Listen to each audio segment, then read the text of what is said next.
À plusieurs reprises, le président français s'est permis de critiquer la politique de Vladimir Poutine.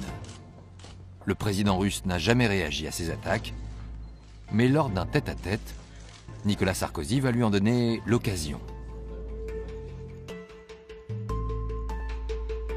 Nicolas Sarkozy, très sûr de lui, commence à dire « Avec moi, on va parler des sujets qui fâchent, il n'y aura aucun sujet tabou. Les centaines de morts en Tchétchénie, pour moi, c'est inadmissible. Ania Politkovskaya, la journaliste russe assassinée, pour moi, c'est inadmissible. » Vladimir Poutine, écoute, commence par juste laisser parler Nicolas Sarkozy.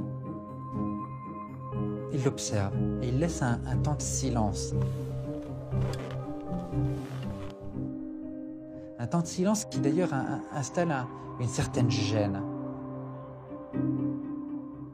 Et puis il prend un air un peu narquois et lui demande « C'est bon, t'as fini là ?» Sarkozy « Oui. » Bon, alors je vais t'expliquer. Tu vois, ton pays, il est comme ça. Mon pays, il est comme ça.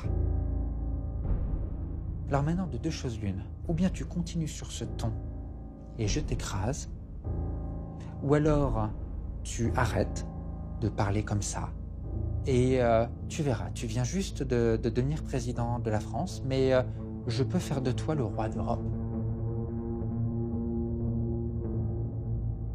On m'a juste dit que son discours était ponctué d'insultes, de propos humiliants, de façon à vraiment imposer sa volonté à Nicolas Sarkozy. Et Nicolas Sarkozy va être juste éberlué. Il n'en vient pas.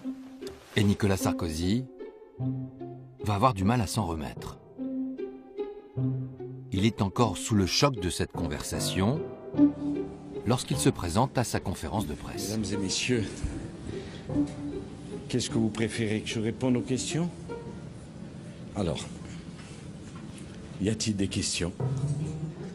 Dans la salle, tout le monde s'en rend compte. Et les journalistes s'amusent à penser que la rencontre avec Vladimir Poutine a été un peu trop arrosée de vodka. Les commentateurs de l'époque avaient oublié que Vladimir Poutine, lui, ne boit pas ou pratiquement pas, et Nicolas Sarkozy non plus d'ailleurs. On a eu cette interprétation sur la soi-disant ivresse de Nicolas Sarkozy, alors qu'il était en fait simplement KO debout du fait de l'humiliation que venait de lui infliger Vladimir Poutine. Nous avons évoqué tous les sujets,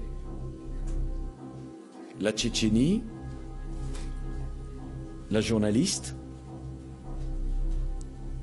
les droits de l'homme, les droits des homosexuels. Nous l'avons fait calmement, sereinement, mais je l'ai fait sans aucune agressivité.